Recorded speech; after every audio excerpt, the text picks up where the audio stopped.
what I try to talk about is this idea of the antenna. And an antenna is a way of basically receiving with greater clarity a transmission that is out there. And so in these periods when I'm quote unquote trying to figure out what my next thing is going to be, that's when my antenna is up.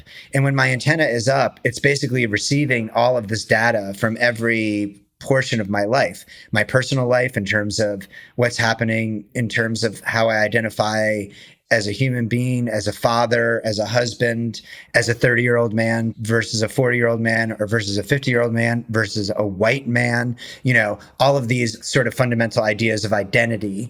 And then there's external transmissions that are happening, which is like what's happening out there in the world right now. And what essentially starts to happen is that I get compelled, an idea kind of gets stuck, and it's like a repeating frequency. And then I have to translate that transmission into the work, whatever it is. And so in the case of The Leftovers, that's a pretty easy one, right? I read Tom Perrotta's book. My antenna was up and I was like weeping on an airplane reading this thing.